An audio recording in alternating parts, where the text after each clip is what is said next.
dia, estamos aqui para mais um episódio do Desconforto Produtivo e hoje grandemente eu estou mega feliz porque aqui temos uma pessoa muito especial, um carinho enorme que a gente tem por ela, doutora Patrícia. Obrigada, seja Cris. muito bem-vinda. Obrigada pelo convite, é uma honra estar aqui com vocês, pessoas queridas que eu também tenho muito orgulho. Espero poder contribuir com todo mundo que está assistindo. Com certeza. O Desconforto Produtivo, adorei esse nome.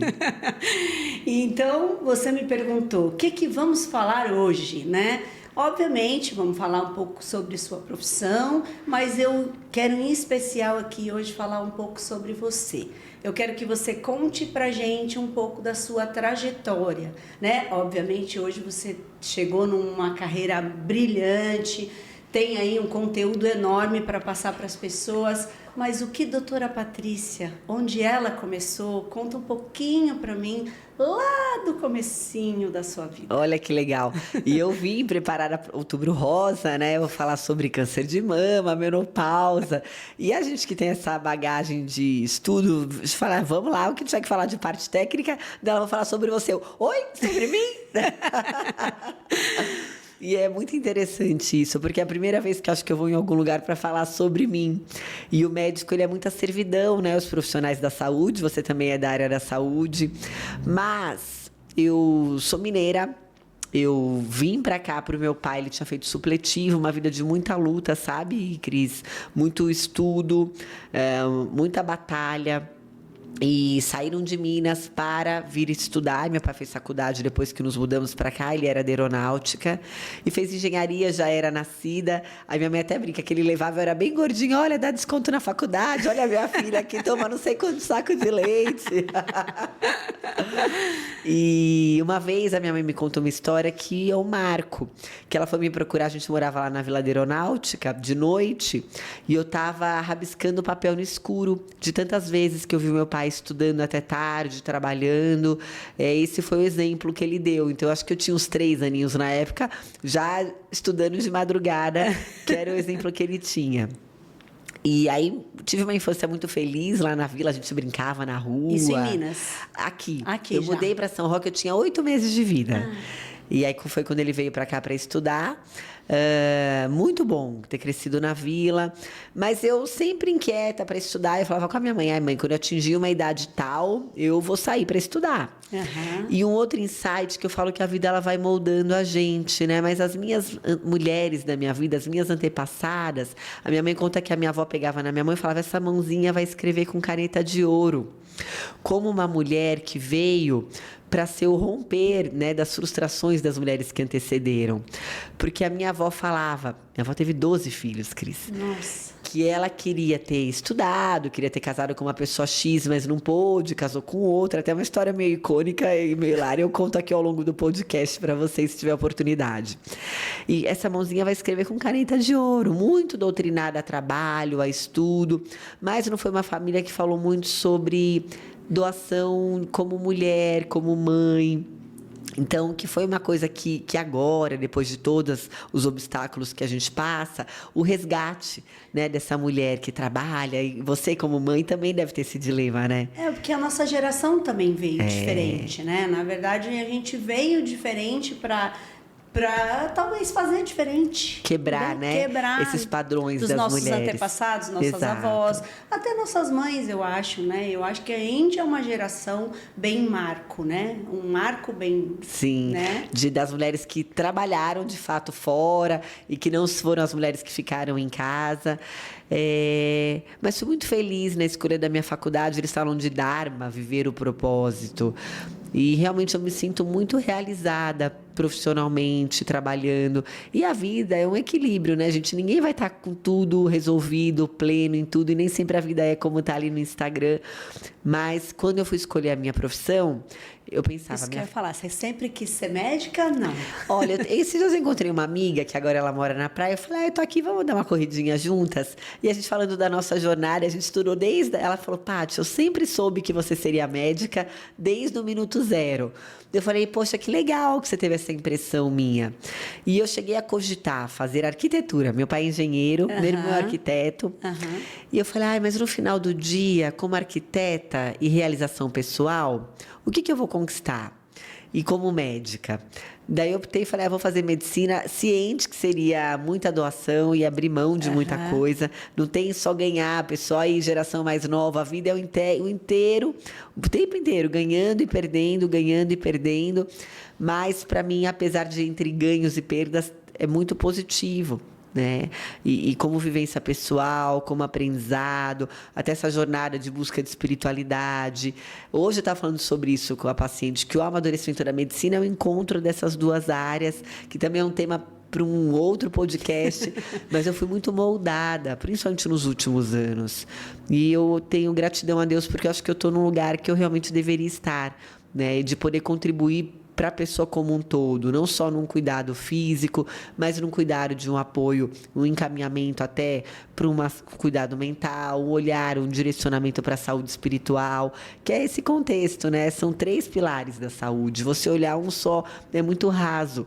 Então, acho que esse é um grande diferencial meu como profissional. Acho que você vem muito mais para o lado humano, né? Das pessoas, você vê um contexto geral do paciente. Né? Eu acho que sou prova viva disso. E a gente tem uma história bacana para contar também, se tiver tempo, mas eu acho que a gente sabe o quanto você se preocupa. E isso que eu acho que é bacana de as pessoas entenderem que o médico é isso, né? É um contexto todo, o que vem disso, né? Por isso que eu te perguntei, você sempre quis ser médica? Você vem desde uma infância cuidando das pessoas, achando que esse é o seu propósito?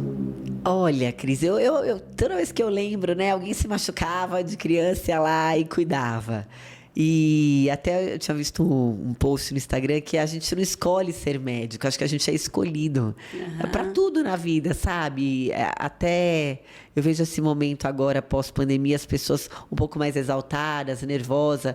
A sua ira não justifica a palavra de Deus. Então, eu acredito muito hoje da gente estar no lugar que deveria estar, né? Ser capacitado para isso, mas realmente é uma profissão que lidar com a dor. Hoje foi uma paciente lá para emagrecimento e ela, Patrícia, essa semana eu não emagreci, que a gente tem um plano de acompanhamento que eles vão semanalmente lá no consultório e é o que mais funciona, porque fez 3 anos que a minha mãe morreu. Aí eu olhei para ela e falei, você comeu a saudade. Eu falei, então eu vou te dar um abraço e a gente vai trabalhar de você cuidar disso, dessa sua saúde emocional, porque muitas das vezes as doenças são desordens mais profundas, Com né? certeza. Não é só a pressão alta, não é só a obesidade, a menopausa muito sintomática, não é só isso. Então, é esse olhar por trás.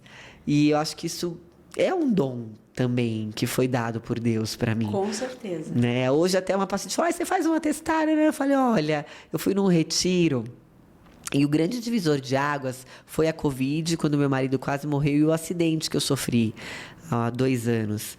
E de eu me propor de ser uma pessoa íntegra. Nem sempre isso vai acontecer, porque eu sou humana, mas o tempo inteiro eu estava me policiando e eu falei, você vai me perdoar. Mas eu fui no retiro, eu fiz um voto de verdade, de honestidade, e eu não vou mais poder dar esse atestado para você. Mas é só um atestado, mas é falso. E quando você tem essa postura íntegra, você atrai coisas boas para perto de você. Com certeza. Isso é de tudo na vida, né? Quando a gente passa a ter um pensamento positivo, as coisas positivas acontecem. Quando você tem, né, a integridade, pessoas do bem vão se aproximar de você, né? Então, isso com certeza. E é muito curioso, hoje eu me apoio muito na palavra.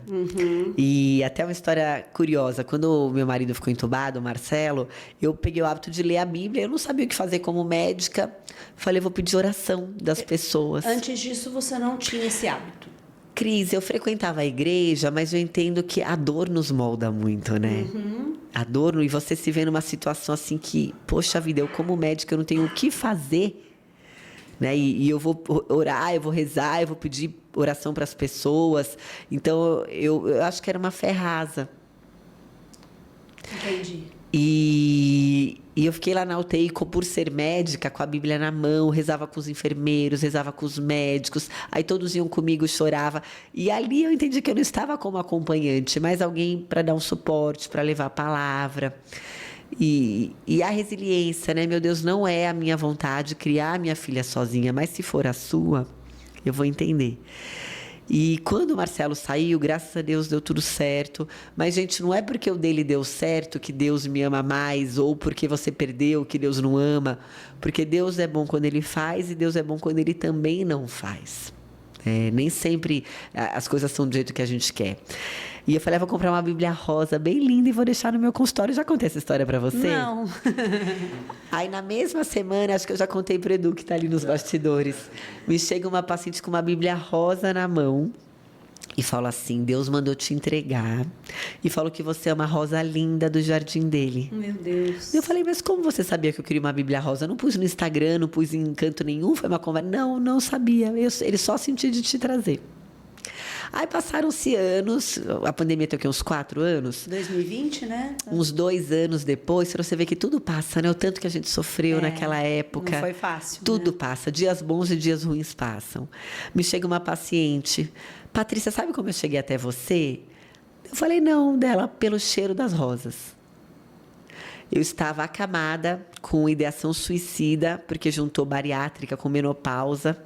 E a bariátrica, gente, quem fez bariátrica precisa suplementar. Os nossos neurotransmissores, as endorfinas, são produzidas a partir das vitaminas.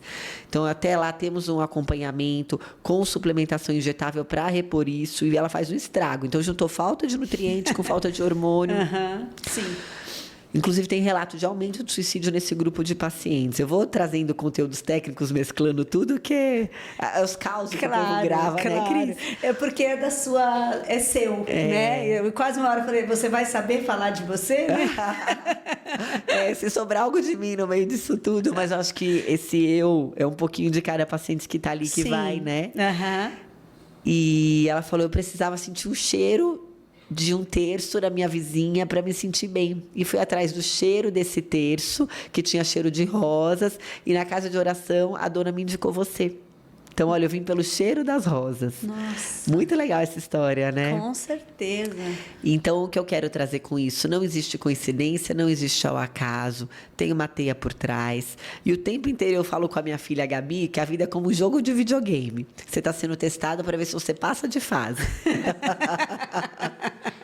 Você já passou vários.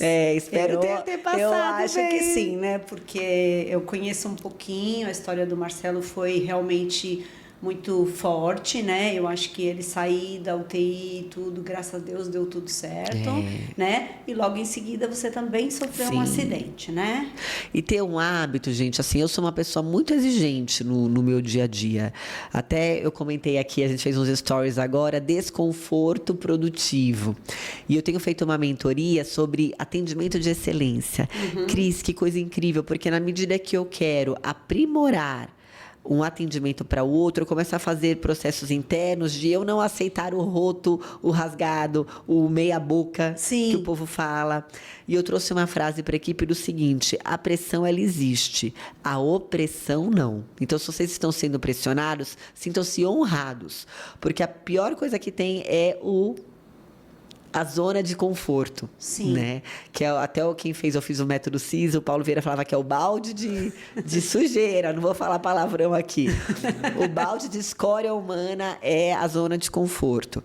Então, você se aprimorar, você evoluir a cada dia, eu acho que não reclamar. Não reclamem, gente. Tenha o hábito de não reclamar. Isso não quer dizer que você não vai ser exigente, como eu falei, mas a vibração que você atrai, porque quem né? reclama, clama mais do mesmo, né? Eu acho que isso é uma coisa interessantíssima. E a gente observa pessoas que não reclamam, que elas são mais de bem com a vida, vamos falar assim, né? A palavra. Porque é isso, porque você está chamando o bem, né? Você não está clamando pelo mal. Então, acho que isso que é bacana de a gente pensar em andar para frente, em sair da zona de conforto, né? Que não é fácil, eu sei que não é fácil, todo mundo aqui já passou por coisas que eu acho que são difíceis de você sair, mas o que você falou, que a gente aprende com a dor, é bacana. E as pessoas, quando a gente fala às vezes para a pessoa, não queira aprender com a dor, aprende com o amor, porque a gente já teve algumas coisas que você aprendeu com a dor.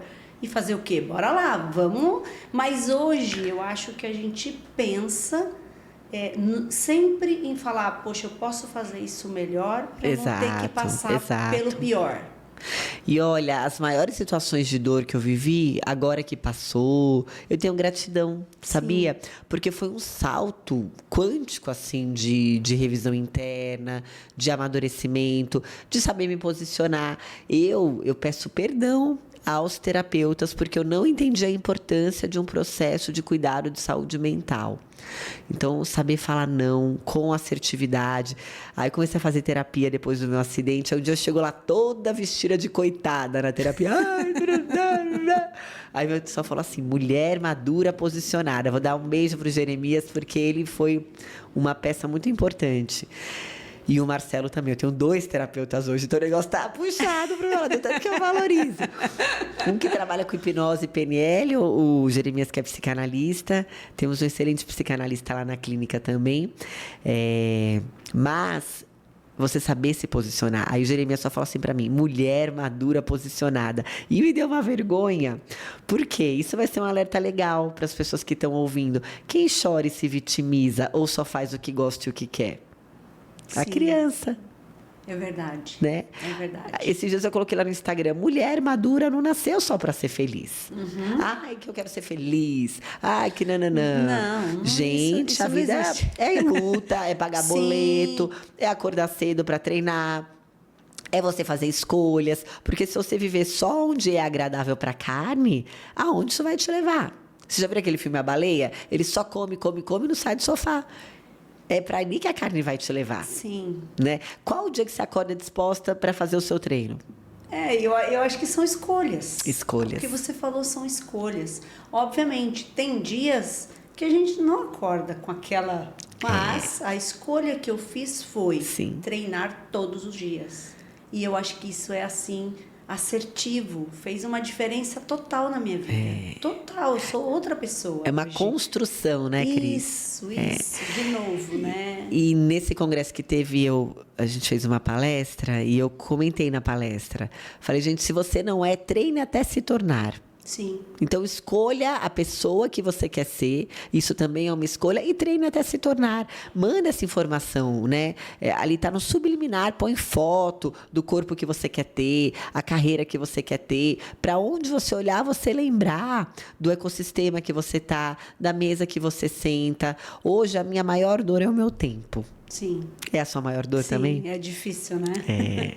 Ainda mais depois que você passa por um processo de quase morte 2 vezes na família, e eu tenho uma filha, eu penso, coitada, na cabecinha dela, né? Sim. Então, o meu tempo hoje, ele é muito precioso. Precioso demais, né? Nossa, demais. Então, e também a preocupação de que as pessoas que chegam até mim tenham um retorno, né? Então, eu vejo que às vezes muitas pessoas vêm, não tem esse discernimento de entender que a consulta é uma consulta diagnóstica, que não se faz milagre numa única consulta, que vai demandar um plano de acompanhamento, né? Se possível com idas periódicas para ela ser vigiada. Vamos lá, vamos treinar, nananã. Hoje comecei meu dia tão bem. Uma paciente passou e falou, vou trazer meu marido aqui. E ele estava à beira de uma insuficiência hepática. Bastou 1 mês de acompanhamento com mudança do estilo de vida, que é a base de qualquer tratamento. Total, né? Ele saiu de uma insuficiência hepática, 4 idas à clínica com as infusões, acompanhamento com a nutricionista, seguindo o plano alimentar, fazendo atividade física. Eu falei para ele, se você não melhorar, eu vou internar você. E eu o tempo inteiro, como é que você está o dia inteiro? Então, escolha ter saúde e construa a sua saúde. Agora, o que não pode é a pessoa viver de McDonald's e sedentária e querer ter a barriga de tanquinho. Exato. Não querer fazer um curso, não querer estudar praticamente... Se não, pelo menos metade de todos os finais de semana eu tenho algum curso. Então, de 4 semanas no mês, 2 eu estou fora em curso, ou dando aula, ou participando como aluna, me reciclando. Chego em casa, estudo. Para eu treinar, eu acordo 4h30 da manhã. Porque eu quero ter um horário também com a minha família. Sim. Né? Então, eu prefiro comprometer horas de sono do que o tempo com a minha filha. Então, são escolhas que vocês fazem. Mas o que é mais fácil? Você sair do lugar da pessoa madura, posicionada, e ir para o lugar da criança. Da criança. Eu quero. Aí se joga no chão. Então, faça por onde, né? Então, uma palavra que eu falo... Eu tenho uma frase que eu falo muito na vida. Ou tem garra ou tem estômago. Esse atendeu uma menininha, ela falava, eu quero... O que você quer fazer quando você crescer? Eu quero ter um marido rico. Ela foi bem, né? Ela já definiu a vida dela, Eu falei, minha querida, as meninas que eu vejo aqui que tem marido rico, uma separou, tá trabalhando de Uber. Porque o marido rico vai ter um contrato pré-nupcial. Exato, você entendeu? As coisas não são tão Não são fáceis desse assim. jeito. Então eu falei, tenha uma profissão, né? Se você tiver um marido com uma condição financeira melhor, que você possa ser a dona de casa, a mãe, ótimo. Mas não dependa. Né? Construa, seja essa mulher madura, posicionada. Porque quando você é a dona da sua própria história, de verdade, eu espero que essa frase impacte muitas mulheres. Você só senta na mesa que você quer. Você escolhe o lugar que você quer estar. E quando não te cabe mais ali, você também tem a escolha de sair. Exato. Escolha de sair. É isso. Isso é muito importante. Né? Aqui não me cabe mais. Exato. Né? Eu acho que essa hora é importante para a vida da gente. Isso aqui não me cabe mais e tá tudo bem também, né? Eu acho que é andar para frente, é ir, não pode parar. Eu acho que o mais importante é a gente ter essa construção. Sim. Né? Eu ia falar assim, os grandes atletas hoje, você pegar né? Construíram, eles não chegaram lá a ser primeiro do mundo, Nadal não chegou a primeiro do mundo deitado todo dia, não, ele treinava de manhã, de tarde, de noite, então assim, tudo é treino, dedicação, amor, que eu acho que você tem que ter amor àquilo que faz, né? O que eu acho mais bonito de te acompanhar, de te ver você nos Instagrams, você tem amor àquilo que você faz. O dia que eu fui lá com a minha filha, eu vi o amor que você dedicou a um diagnóstico que eu já tinha ido em 3, 4 lugares e nunca... E simples, foi um diagnóstico de olhar. Simples modo de dizer, né? Não é um simples... De olhar. O olhar foi bonito. O olhar seu, isso fazem... 25 anos, mais ou menos, Meu Deus, né? parece que foi ontem. Mas foi muito lindo, né? Ela é grata, a gente é Cris. grato a você até hoje. Então, independente disso, é ver o quanto você tem amor àquilo que faz. As entrelinhas, né? Eu também... Eu acho que eu tô ficando velha, que eu tenho muita história, assim, caos, né? Assim, jargões. A palavra jargão é de velho, né? Vamos falar bobagem para descontrair um pouco. Eu tava no congresso e falei, gente, eu tenho ranço. Por exemplo, a palavra sobressalente me dá ranço. Jargão talvez me dê, então eu tenho jargão. Meu marido fala sobressalente, eu falo, para de falar isso que o amor tá diminuindo. E ele quase falou. Então, jargões. Deus mora nos detalhes. Nos detalhes. Aí, esse congresso que teve de medicina de luxo, eu entrei e cumprimentei os homens que estavam varrendo a rua um sábado, eles trabalhando. Ele falou, você foi a primeira pessoa que nos cumprimentou. Eu falei, vocês são fundamentais. É um sábado, vocês estão preparando esse espaço para a gente vir aqui. Dele, mas tem gente aqui que tem o rei na barriga. Então, para mim, é inconcebível alguém falar que é um bom profissional e não cumprimenta bem as pessoas. Na minha casa, todo mundo senta junto à mesa. Olha, eu tenho um amor pela Inês, que cuida de todos lá. Pelas nossas funcionárias. Lá no consultório eu preciso ser pulso firme, porque eu estou lidando com vidas. Claro. Um remédio errado, um agendamento errado, ele implica... Mas assim, ontem mesmo eu precisei dar uma chamada nas meninas, falei, mas eu não estou falando que eu não gosto de vocês, eu amo vocês estão comigo, mas esses processos não são aceitáveis, né? Então isso tudo faz parte da evolução, Deus mora nos detalhes. Como é que eu vou me posicionar como uma médica de referência se chegar lá o banheiro tá sujo, não consegue atender um WhatsApp? E assim, essa questão é muito difícil, né, Cris? Você também é dona de um espaço, você alinha tudo. E o nível de exigência das pessoas muito alto. Sim, mas isso é muito complicado, né?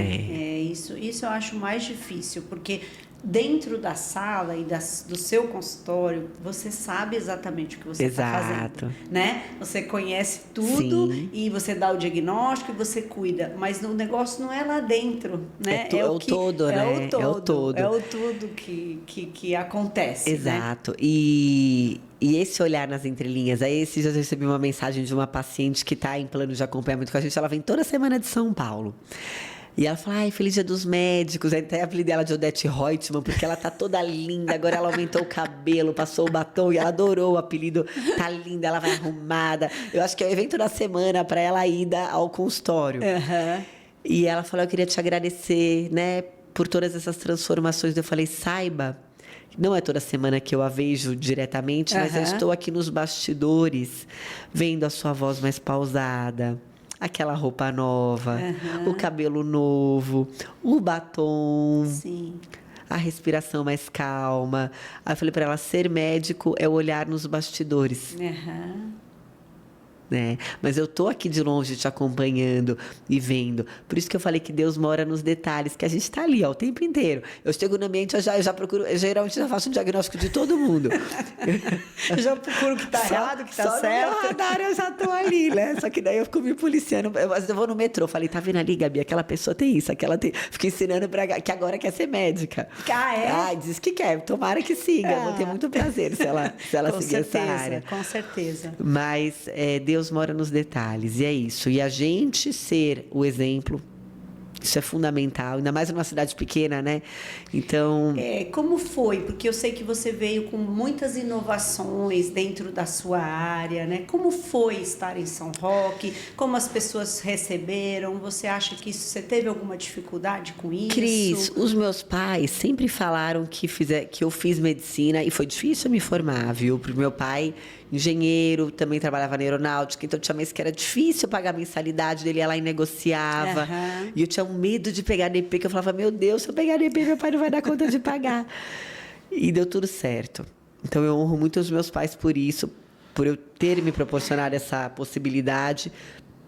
E eles sempre falavam, você está fazendo medicina para os seus pacientes, não deixe de fazer o que é certo. E eu fiquei muito tempo estudando em São Paulo, fiz residência, eu fui adotada por o meu mentor, que eu fiz ginecologia por causa dele. Tinha muita admiração por ele. Ele era uma pessoa, assim, acima da média, um nível de inteligência. E ele me moldou. Então, eu tive muita sorte também. Sorte e humildade.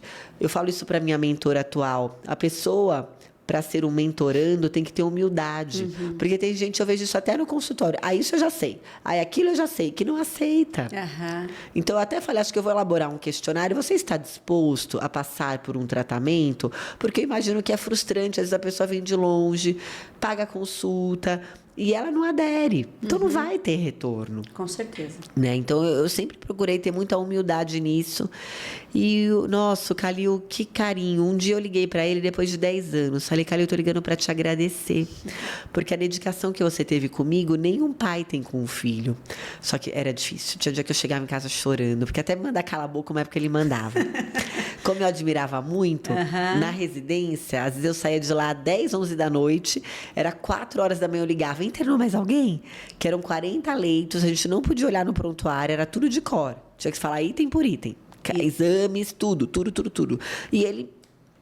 E aí, quando eu me formei e acabei a residência, eu não queria fazer onco. Ele me levou para fazer onco e ele falou, eu lembro que eu queria fazer uroginecologia.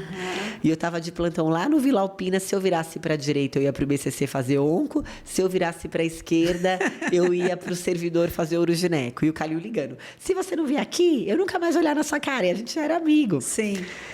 E aí, com essa história do cala a boca, até outro parênteses interessante. Eu, na residência, eu falei, gente, eu vou desistir dessa residência, porque eu estudo, eu sou impecável, eu falo tudo, tarará. E aí, como eu fazia tudo muito certo, às vezes eu sabia até mais do que ele mesmo. Claro que aquele tema, não o conteúdo como um todo, porque eu tinha me preparado.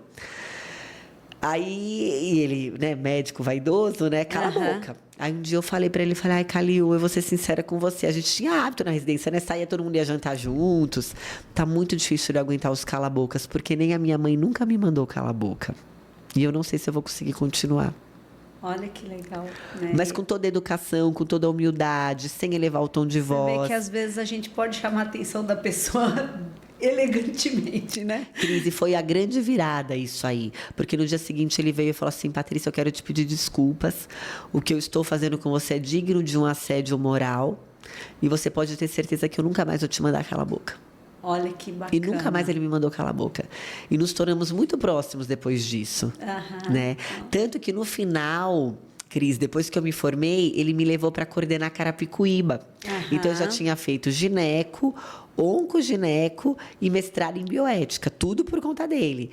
E ele me botou para coordenar o internato de Carapicuíba e ser a médica responsável pelo serviço com ele. Eu tinha 28 anos. Os meus pares tinham todos 50. E o Calil me levava para reunião, meu timbre de voz, a cor do esmalte, a roupa que eu tinha que usar, tudo. Tudo. E eu aguentando. E na época, ele, que era o grande nome, então ele ganhava assim 99% da coordenação e eu 1%, era equivalente a menos de um plantão. E trabalhava aos 99. Não, e trabalhava, mas foi uma escola. Sim, e claro. eu tenho gratidão por isso, sabe? Com certeza. E eu quero trazer esse alerta para os jovens. Eu não sei nem que geração é essa agora. YZ, Millennials, qual é, Edu? É a Z? A Z. De que você chega e já quer ser CEO. Então, nesses 10 anos que eu fui docente, quantas vezes eu não peguei na mão de residente, ensinava a operar, né? E assim, na minha formação, os meus sucessores sempre serão os meus professores. Com certeza. Porque eles sempre vão ter um conteúdo, uma bagagem maior do que a minha. Com certeza, Né? Então, um dia eu era a doutora Patrícia, se formava, você. E aí, né? Então, assim, e o Calil, eu lembro, muitos anos depois, nós já formados, eu, doutor Calil, professor dele, não, Patrícia, não me chama mais disso. Eu falei, não, eu vou te chamar assim, para exemplo dos alunos, sim, né? Sim. E aí, nessa, ele me tirou do IBCC e me botou em Carapicuíba todos os dias. Aí eu voltei a morar em São Roque, que eu cresci aqui, saí com 16 anos para estudar e voltei só 2008. Quando eu comecei a trabalhar em Carapicuíba. Então, eu fiquei todo esse tempo morando fora. E quando eu vim para cá, até teve a oportunidade de me cooperar aos hospitais aqui da região, só que eu cuidava da escala de Carapicuíba. Ganhava 1%, trabalhava 99%, que era assim na nossa época, né, Gris? E com tudo certeza. bem. Aceitou, tá tudo certo. Até porque hoje as pessoas pagam, né, para fazer estágio. Pagam. E não tinha como. Eu falava, olha, se eu tiver que me dedicar a alguma escala, vai ser a de Carapicuíba, não tenho como fazer isso agora. E aí, eu acabei não me afiliando a nenhum plano, nada, porque o meu consultório eu comecei como um plano Z. Eu sabia que essa questão da coordenação sempre tem data para acabar. Eu observando, eu falava, olha, todo mundo que entra aqui fica 2, 3 anos e sai. Então, eu preciso ter um plano B para quando acabar essa fase de gestão, porque todo gestor, você está lá na última linha, você sai, é rua, você não tem um downgrade, né? E eu adorava trabalhar lá. Nossa, como eu gostava. Numa tarde eu atendia assim 40 pacientes e foi uma escola, porque ali tinha muito caso grave. Imagina, um hospital no meio de Carapicuíba, uma região mais com nível socioeconômico menor. E 10 anos eu trabalhei lá. Ficamos 10 anos como coordenador. Bastante, para quem ia ficar 2, 3, né? E os meus pares todos mais velhos, né? E aí o Calil acabou saindo depois de alguns anos e eu comecei a tocar o serviço de 2012 em diante, eu fiquei. Mas sempre, nossa, ele era o nome que eu ligava quando as coisas aconteciam, sabe? Que eu precisava de um apoio. E o Calil tinha muitos conflitos pessoais, a vida do médico, gente, não é fácil. E ele era separado, sozinho aqui, e ele começou a adoecer muito emocionalmente. Eu já estava em São Roque, casada, com filho. Tanto que uma das preocupações, o Calil tinha questões pessoais dele, que não vem ao caso aqui trazer, mas ele acabou se matando, Cris. Meu Deus, como foi sofrida essa perda do Calil. Nossa, eu imagino. Eu pensei em desistir de ser médica. Verdade? Entrava no carro, ia para Carapicuíba, eu parava no acostamento, eu falava, eu não vou conseguir, porque eu era chamada de Calilzinha. Entendi. De tanto que ele me moldou. Entendi. Eu falei, meu Deus, se isso aconteceu com ele, vai acontecer comigo também. E minha família foi, assim, fundamental nessa fase. Fundamental. Ainda fui operar um outro caso, eu falei, ai, não estou bem espiritualmente para operar, e deu tudo errado nesse caso. Mas, assim, até hoje eu revisito tudo, foi, infelizmente, uma intercorrência que não foi um erro, né, que a paciente teve. Então, em 2 semanas, 2 casos muito graves, eu fui assim no fundo. E aos poucos a gente foi passando, fui acolhida pela família. Aí eu montei o consultório aqui em São Roque. Sim. Meu olho já não brilhava mais em ir para Carapicuíba. E é curioso, gente, quando você não cabe mais num lugar e você não toma uma atitude, vai tudo conspirando. Conspirando para não dar certo. Para você ser ejetada. E aí eu falei, bom, vou começar o consultório e vamos ver aonde vai dar. E aí eu comecei a ficar só no consultório mesmo, faz pouco tempo, de 2018 para cá. pouquinho Porque antes até da então pandemia. era um plano Z o Entendi. consultório. Aham. Então eu me mudei para São Roque, quando eu fui para Carapicuíba, me casei. Aham. Eu morava em cima e na minha garagem eu tirei um pedaço da garagem e fiz o consultório, que era uma garagem muito grande. Aham. E assim era, eu fazia 2 horas de consultório por dia, às vezes eu nem ia, porque Carapicuíba era assim, apesar de ser SUS, não ganhava bem, mas se o meu telefone tocava, eu largava tudo e ia de madrugada. Sim. E foi o que me lapidou como médica. Eu lembro onde eu ia aparecer aquele monte de aluno, eu ia na UTI ver padrão respiratório de infecção generalizada. Aham. Pelo jeito da pessoa respirar, falava, isso aqui é uma sepse, possivelmente é uma infecção pós-parto, vai ter que tirar o útero dela, senão ela morre. Eu não sei te dizer quantos casos de útero nós tiramos por infecção, mas realmente era uma situação muito... Até hoje eu recebo mensagem do pessoal de lá. Ai, que coisa, né? Gostava muito. Aham. E sofri quando descontinuaram, né? Aí no final fiquei mais um ano, a gente acabou saindo e foi quando eu fiquei no consultório.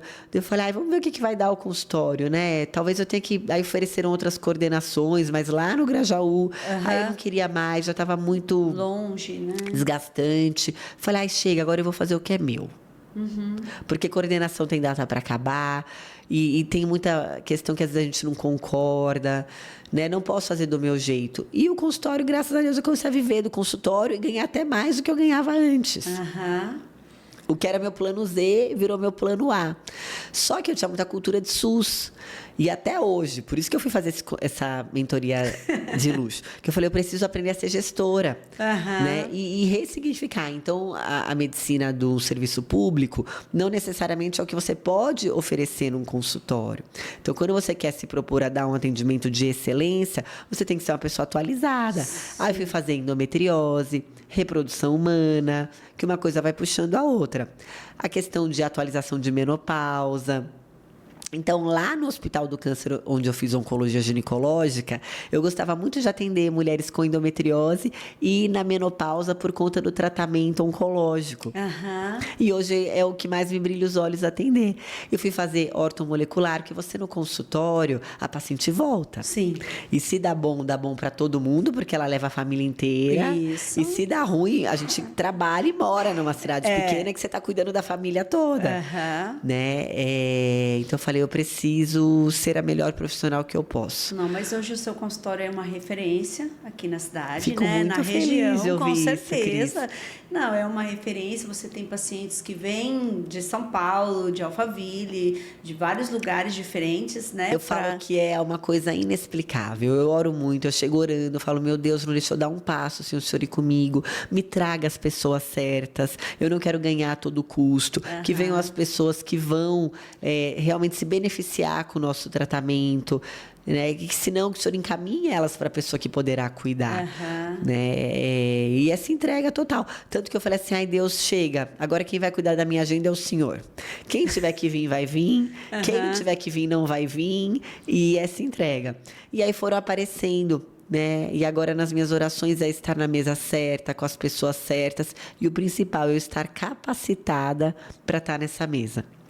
Eu acho que, como médico, né, o mais difícil é você ter essa capacitação, é você pensar nesse momento, né? Puxa, agora eu preciso resolver isso, né? É estar nesse momento para resolver aquilo que a pessoa, né, está trazendo para você, que nem sempre dá aquele você fala, e agora? O que eu faço, né? Olha, Cris, é curioso que eu vou te falar assim, 20 anos, mais de 20 anos, eu me formei em 2005, que ano é 2025? Esse ano é quase 20 anos de formada. Já são 20, né? A parte técnica, chega uma hora que a gente que gosta de estudar, sempre, claro, às vezes acontecem as dificuldades e tudo mais, mas eu acho que hoje o maior problema não é isso. Exato. É a pessoa ter a humildade de se render a um tratamento, aceitar, né, seguir, né, que fala, poxa, esses dias vezes uma paciente, não deu certo. Aí eu falei, olha, eu passei os remédios, você não usou, a dieta você não usou, a atividade física você não fez, não deu certo ou você não seguiu. Essa a palavra é autorresponsabilidade. A pessoa tem essa maturidade. Sim. É porque hoje a gente também lida muito com o emocional das pessoas, né? Que fica mais difícil. É o que você falou. Eu te passei tudo. A gente... Você não fez? Como que faz? Não vai funcionar. Não vai funcionar. E também eu ter a resiliência, a maturidade de repente, esses dias, às vezes, uma paciente, nossa, acho que ela andava uns 300 quilômetros para vir à consulta. Ah, não, isso eu sei. Ah, isso eu já sei. Ah, não, isso não precisa me passar porque eu vou fazer do meu jeito. Aí eu falei, tá bom, eu vou te dar uma chance até o retorno. Eu falei, nossa, mas já que você sabe, por que você veio na consulta e tá assim? Não fez nada, deu tudo errado. Não, mas agora eu vou seguir. Aí eu falei, com toda a educação do mundo, eu pedindo, ai meu Deus, me orienta aqui. Sobre como falar sem magoar. Olha, você veio de longe, você perdeu tempo vindo até aqui, você gastou o meu tempo também. E aí, como que você sabe que uma pessoa é boa? Pelos resultados que ela dá. Os meus resultados com você não foram bons. Então, quando você estiver pronta para aderir ao tratamento, você volta. Mas não gasta seu tempo, nem o meu, e o dinheiro que você está investindo. Porque é gasolina, pedágio, tempo é dinheiro. Sim, com certeza. Né? Ontem nós fomos no evento da Caras. Eu desmarquei um consultório inteiro. Não foi só gasolina e pedágio. Então, hoje, tudo que eu vou fazer ainda tem isso. Com certeza. Né? E você é a mesma coisa, né? Porque você não está lá para atender. Então, é uma estrutura que fica engessada, né? Exatamente. Para quando a gente não tá. E eu acho que um grande ponto também na minha vida foi depois do meu acidente, o meu tempo, né? Então, hoje, saber, até foi Dia dos Médicos, e eu vi todo mundo lá, eu pensando, todo ano eu postava uma foto minha exausta, fazendo parto de madrugada, cirurgia. Aí eu falei, não, esse ano eu vou fazer diferente. Eu pus uma foto minha descansada, maquiada, e ainda nas entrelinhas, você transborda do que você tá cheio. Como é que você quer ser um médico que proporciona saúde, prosperidade, qualidade de vida, alegria, se você não tem? Então, primeira coisa, para você ensinar, você tem que ser. Com certeza. Com certeza. Isso já dizia nossos avós, né? Exato. Ser o exemplo. Lá atrás, os nossos antepassados. Se você não fizer e não souber fazer, você não vai poder ensinar. Então, ser um exemplo é um grande ponto também, né? E nessa oração da pessoa certa, os lugares certos, aí me apareceu essa mentoria que eu tenho feito agora com a Gládia e tenho muita gratidão. Então, hoje a Gládia meio que ocupou esse lugar do Calil na minha vida, sabe? Entendi. Aí ontem teve esse evento da Caras, ela convidou, ficou lá do meu lado.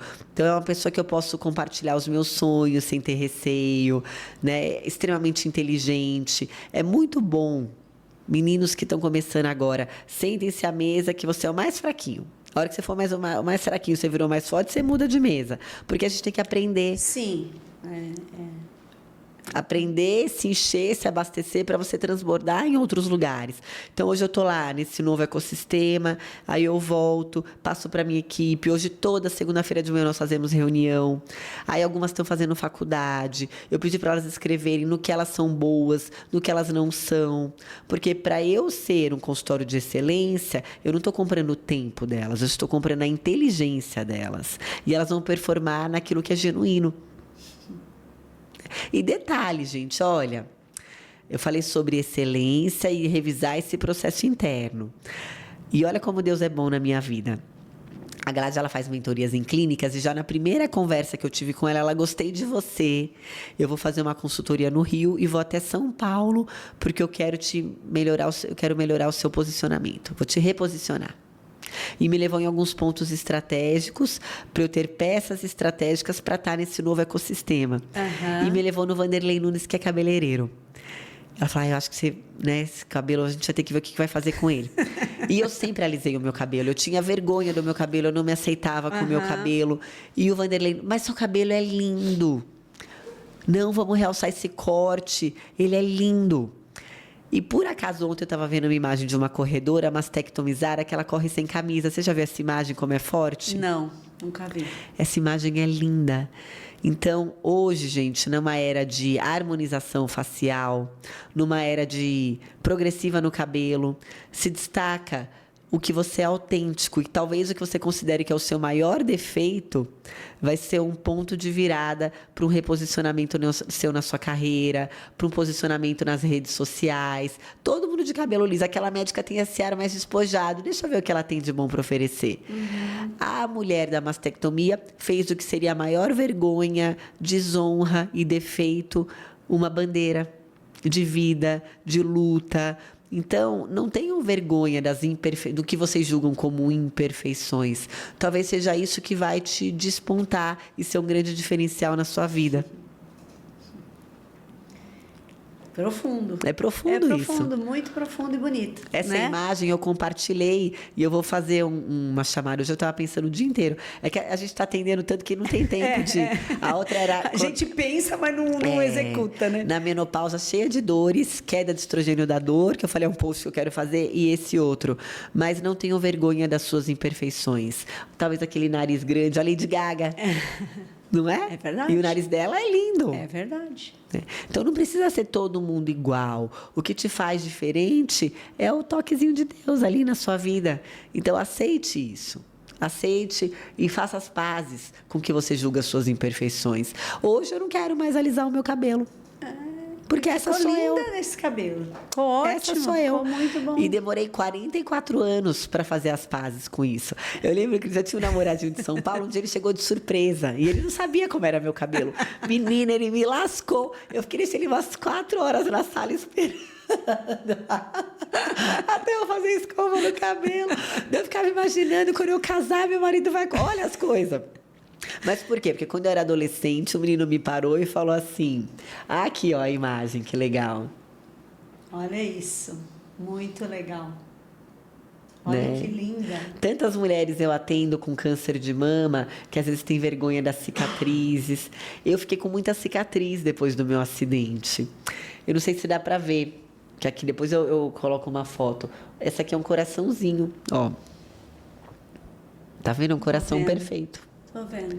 E eu falo que toda vez que eu Foi vejo mesmo. aqui, é o sinal da vida e o sinal de amor de Deus, né? Porque A o mim. seu acidente foi grave, né, Patrícia?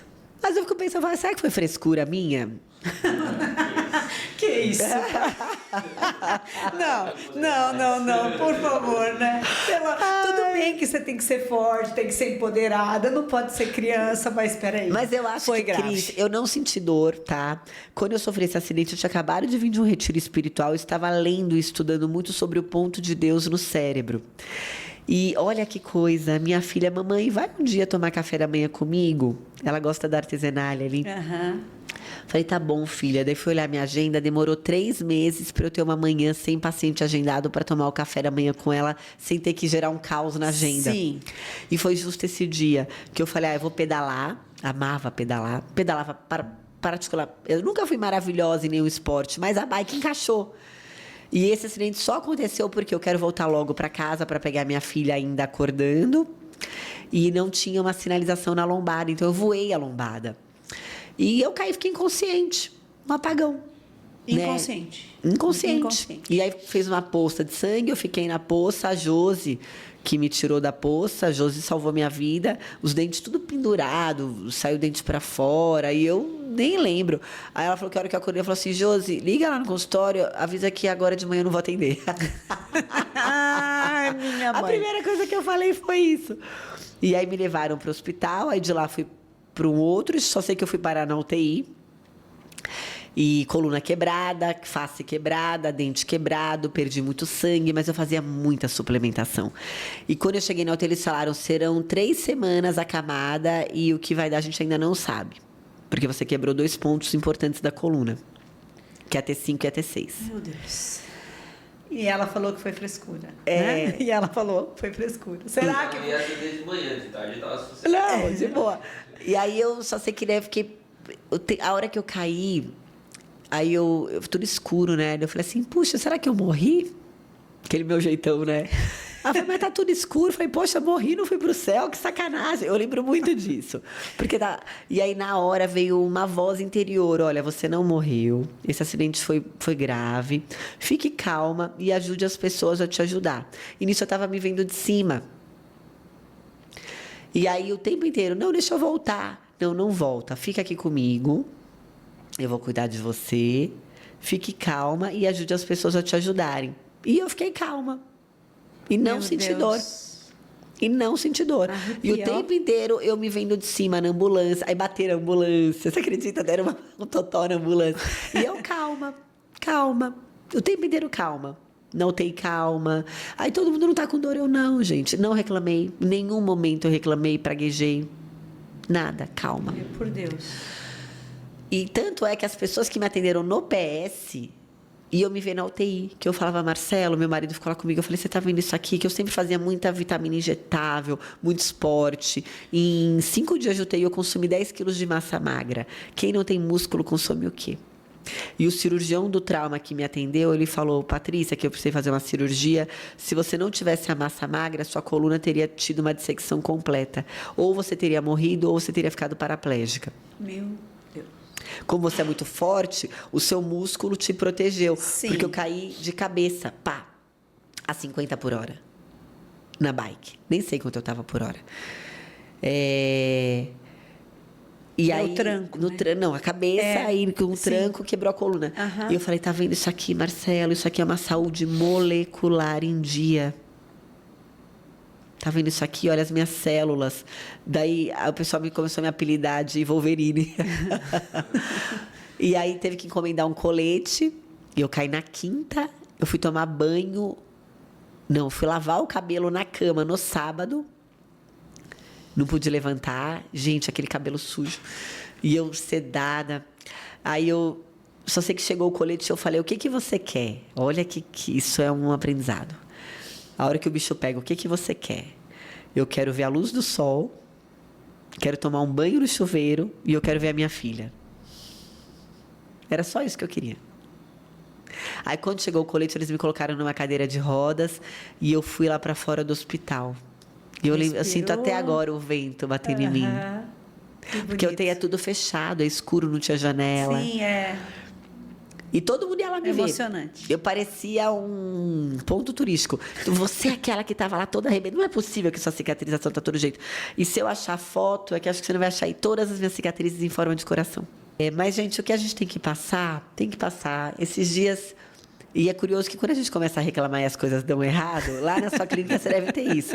O paciente que começa errado, dá tudo errado. Você já reparou? É aquele que já é reclamão, você já tem que pensar 2 vezes. Você fala assim, meu Deus, isso aqui, tome 3 vezes mais o cuidado. Porque se ele já chega reclamando, nossa, a certeza de que não vai dar certo. Muitas vezes, gente, você pode até estar certo, mas a forma como você fala. Então, a sua ira não representa a justiça de Deus. Então, seja educado no falar, se ponha no lugar das pessoas, né? Tenha paciência.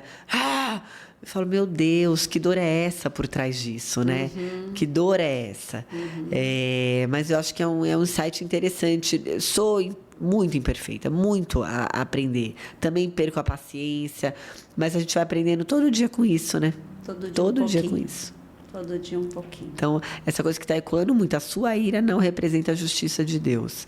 Mas eu acho que são alguns insights aí que a gente vai aprendendo e para nos moldar como profissional da saúde, né? Que não podemos deixar de falar um pouco sobre a saúde. Outubro Rosa, né? Você tem aí algo de especial para dizer para as mulheres? O que você gostaria de passar? Que mensagem você gostaria de deixar sobre isso? Olha, Cris, todos os dias eu atendo mulheres que falam, eu super me cuido, eu faço mamografia todo ano. Então, nesse repertório aqui, ao longo de todo o podcast, a gente falando sobre autocuidado, autorresponsabilidade. A mamografia, ela não previne câncer de mama. O que você faz entre uma mamografia e outra que previne o câncer de mama. Então, escolher hábitos de vida saudáveis. E não é se sobrar tempo, se o meu filho, se o meu marido, se alguém quiser, você faz. Não, você tem que se priorizar. Porque é engraçado, eu falo curioso, seu marido, seu filho não estão aqui na consulta, né? Mas você tá. Então, a salvação da alma é individual. Então, hoje, existe um conceito chamado epigenética, que mesmo que você tenha os genes para desenvolver o câncer, e só 10% dos cânceres são genéticos, se você tiver um estilo de vida saudável, você não vai manifestar esse gene. Então, eu uso um exemplo muito simplista que é do alcoólatra. Se você tiver o gene do alcoolismo, mas se você não beber, você não vai ser alcoólatra. Tá? Então, a mesma coisa, não deem motivo para os seus genes ativarem. O tempo inteiro, nós aqui nessa sala, produzindo células saudáveis e células cancerígenas. Não adubem as células cancerígenas. Então, alimentação, sedentarismo, também ativa as células cancerígenas, uso do anticoncepcional oral, Alcoolismo, as mulheres estão bebendo muito, tá? Isso também contribui. Manta térmica aumenta risco de câncer de mama. Batata frita dá mais risco de câncer de mama comer batata frita todo dia do que a própria reposição hormonal antiga. E não tenham medo de cuidar, porque o que mais mata as mulheres na menopausa, hoje a menopausa é a hype do momento, né? Só se fala em menopausa. Mas hormônio também não é para todo mundo. É para quem pode, quem não tem contraindicação. Então façam exames antes de fazer a reposição hormonal. Tenham um acompanhamento e uma supervisão. Esses dias uma paciente estava há 5 anos renovando a receita sem passar numa consulta. Nem se poderia fazer isso. E aí ela teve reações por conta disso. É o ajuste de dose. Imagina que você vai comprar um carro. Aí você olha lá no site, tem o preço do mercado, tem o valor acima e abaixo da tabela. Então, os hormônios, se você está trabalhando num valor de tabela, ok. Se você dá muito, vai ter efeito colateral. E o dano também. Agora está tendo um congresso mundial lá em Orlando de menopausa, eles falando muito sobre a mulher na transição menopáusica, que é o exemplo que eu falo muito em consultório, você já deve ter ouvido. Você veio de carro aqui? Vim. Quantas vezes seu carro parou no acostamento sem gasolina? Então, por que os hormônios a gente tem que esperar secar para fazer a reposição? Porque você já vai ter um dano ósseo, um dano neurológico, um dano cardiovascular, que é o que mais mata as mulheres na menopausa, são as doenças cardíacas.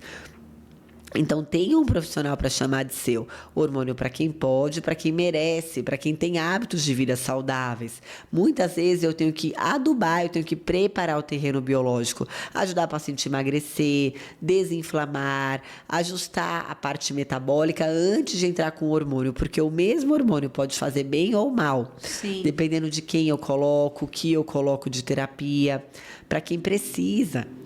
Meu Deus, eu atendo mulheres que falam: ai, Patrícia, eu já tô morrendo de calor, mas o médico falou que os meus exames estão normais, ou que eu já passei da fase de repor. São conceitos muito antigos, né? E volta a tecla da mulher 35, 40 a mais, que já começou o processo da menopausa. Eu comecei a repor os meus hormônios com 38 anos, por feeling.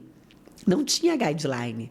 Eu falei, eu tô caindo, a minha produtividade, a minha parte cognitiva. E quem acompanha no Instagram vê, eu acordo 4h30 da manhã e eu vou para 10, 11 horas da noite.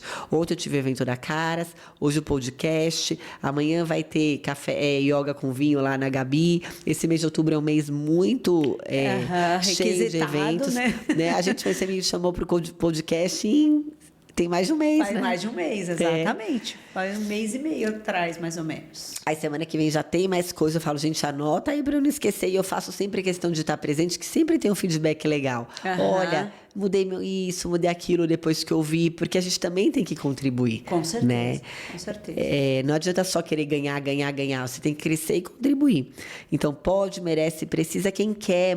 A minha avó falou que não é para usar hormônio. A minha mãe... Então, hoje, eu tenho respeitado, eu procuro levar informação, estar aqui a educar. Então, pode, merece, precisa quem quer e quem confia. Também, gente, pega o médico para chamar de seu e fecha com ele. Não dá para você passar hormônio 1. Esses dias mesmo, eu tive que ser mais firme com uma paciente. Passou comigo, montei um plano de tratamento lindo com ela. Aí passou com outro e me mudou. Aí queria que eu ajustasse o plano do outro. Eu falei, você fique muito à vontade. Mas ou você segue esse, ou você segue o outro. Isso acontece muito, né? Muito. Isso acontece muito. E ainda, doutor Instagram... geral.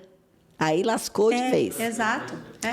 Eu já atendi paciente, Cris, juro, que era um paciente assim, motorista de van, que fez um sacrifício para passar na consulta. Ela tomava mais de 50 suplementos da cabeça dela por dia. Porque seguiu lá, né? Não, o médico fulano de tal falou para usar magnésio, aí o outro mandou usar vitamina K2, o outro mandou usar cálcio. Então, gente, tem suplementos maravilhosos, mas não quer dizer que você precisa de tudo. Sim. Pensa na saúde como uma pirâmide. Então, a base da pirâmide é a alimentação, vão à feira, tenham variedade alimentar. Mulheres na menopausa, dieta do Mediterrâneo, vão para uma low carb. Jejum pode ser uma boa estratégia, mas não quer dizer que é tudo para todo mundo. Exatamente. Né? Façam atividade física, cuidem da saúde mental, cuidem da saúde espiritual. Não adianta nada você estar com o hormônio em dia, barriga de tanquinho, mas não ter propósito. Sim. não está alinhada com Deus, não tem alegria de viver. Aí você suplementa, que é o degrauzinho de cima, aí você medica e última cirurgia. Tem gente fazendo bariátrica que sequer teve uma mudança de estilo de vida. Vai engordar. Tem gente tomando Monjaro, Tirzepatide, eu sou super a favor. Eu tomei. Eu bati um peso que eu nunca tinha tido depois dos 40. E eu não consegui emagrecer. Tomei umas dosezinhas de Monjaro, até passei a moça no Instagram. Você tá tomando Monjaro? Vou parar de seguir. Eu vi. Você viu? Eu falei, mas só por causa do Monjaro? Eu falei, vi que me dá você mais... até se explicou depois, né? Eu vi. Eu falei, me dá mais meia hora aí. Olha, eu alisava o cabelo, desaliso, faço botox na cara, faço laser, tem faceta, que os dentes estão tudo quebrado, faço laser na periquita, faço reposição hormonal. O que mais que eu faço? Tem muita coisa que eu faço. Então, se você quer parar de me seguir, agora você tem motivo. Só pela Tirzepatide, não. Não, exato. Que é muito. Faço terapia endovenosa semanalmente, faço terapia. Agora você sabe a resenha toda. Mas eu nunca falei que Monjaro ou Tirzepatide paga boleto. Sim. Ele vem junto de um contexto. Aliás, essa semana eu mais falei não para Tirze do que sim. Sim. Só que aceitem a tecnologia e usem a seu favor. Com certeza. Né? Ontem no Talks da Caras falando sobre naturalização facial. E eu trouxe um conceito de naturalização hormonal. Né? É a faixa do mercado. Sim. É o nível do fisiológico, tá? Então, na mesma forma que não é para ter bocão, também não é aquela mulher ali usa hormônio. Não, de forma alguma. Você repor o que é necessário, mas para você manter o seu vigor. Quando a gente estuda a linha da longevidade, os nossos bisavós viveram um pouquinho mais, que foi quando começou a ter antibiótico e saneamento básico. Que foi um salto. Tem um livro, São Lucas, Médico dos Homens e das Almas. Eles falam, meus pais estão muito velhos. Eles têm 38 anos. É o que a gente viveria sem nenhuma intervenção. Então, as mulheres não entravam na menopausa. Porque simplesmente elas morriam antes. Aí começou a reposição hormonal, que foi o segundo salto da longevidade. Graças à reposição hormonal assertiva, pode, merece, precisa, quer e confia, no nível adequado. E tem mais um critério, tá? Para usar o hormônio e não ter problema, tem que fazer cocô. Porque quem digere os hormônios é o estroboloma que está lá no intestino. Então, o intestino está em todas hoje. Acho que até para o botox funcionar, tem intestino tem que estar bom. Com certeza. Então, o hormônio de cada 5, 3 vão chegar nos 100 anos. E agora eu estou estudando, como você falou de inovação, se eu já era chamada de bruxa por conta dos hormônios, agora eu estou estudando células-tronco, que vai permitir que a população chegue aos 130 anos. Mas células-tronco, vamos guardar para os próximos capítulos. O próximo podcast. Que é uma coisa que a gente já tem feito algumas procedimentos com células-tronco, todos com liberação, obviamente, já padronizados, mas é uma coisa muito inovadora que vai ser um grande salto da longevidade, o uso de células-tronco. Patrícia, assim, ouvir você falar é uma delícia, nós ficaríamos aqui mais um tempão. Agora que nós já estamos passando Sim. do nosso horário. Quando a gente chega aqui nessa hora, a gente faz uma pergunta crucial aqui. E a gente queria saber de você como que no futuro você gostaria de ser lembrada. Eu gostaria de ser lembrada como uma boa mãe. Isso você já é, né? Eu acho que como uma pessoa que saiu para fazer a diferença na vida das pessoas. Acho que é isso, não quero grandes feitos. Uma coisa que eu falo muito, pequenas medidas feitas todos os dias são mais importantes do que uma medida heróica feita uma vez só. Então, se é aquela pessoa que está ali nos bastidores, zelando, cuidando, não quero ter a rua da Patrícia Bretes, não. Se eu puder ter uma vila na África, que é um projeto, mas também não vai ter o meu nome. Então é isso, eu quero ser uma boa mãe e eu quero ser uma pessoa que contribuiu para o bem. Eu sou prova viva, eternamente grata, né? Você aqui salvou minha filha. Quando eu fiz esse podcast, eu falei exatamente a mesma coisa. Eu quero ser lembrada como uma boa mãe, né? Que eu acho que é isso que a gente veio aqui em primeiro lugar, Sim. né? E eu sou eternamente grata, agradeço essa nossa conversa. Obrigada, foi muito Cris. agradável. Eu acho que assim, você é uma sumidade como pessoa, como médica. E a gente quer aqui agradecer imensamente muito essa obrigada, visita, imagina. esse papo que a gente acabou, né? Acho que até passou da hora, né? Edu? Poderíamos conversar muito mais, né? Quer deixar o seu Instagram, por favor? O meu Instagram o consultório também. DRA Patrícia Bredes, Clínica Patrícia Bredes, graças ao Edu que mudou o nome. E a gente também tem um canal no YouTube. Então são algumas redes aí para levar conteúdo, para quem tiver interesse de ir na consulta, quem não tem acesso à consulta, mas quer ter acesso a informações inovadoras de qualidade. Mês que vem estarei num congresso de células-tronco. Vai ter mais uma atualização de hormônios, hormonologia. Acabei de vir de um seminário internacional de hormônio. Então, eu realmente faço questão de estar muito atualizada para trazer o que tem de melhor e compartilhar ali nas redes. Muito obrigada, gente. Obrigada Quer um de abraço? coração. Claro. Obrigada, Cris. Muito obrigada, viu? Foi uma delícia essa nossa conversa. Obrigada.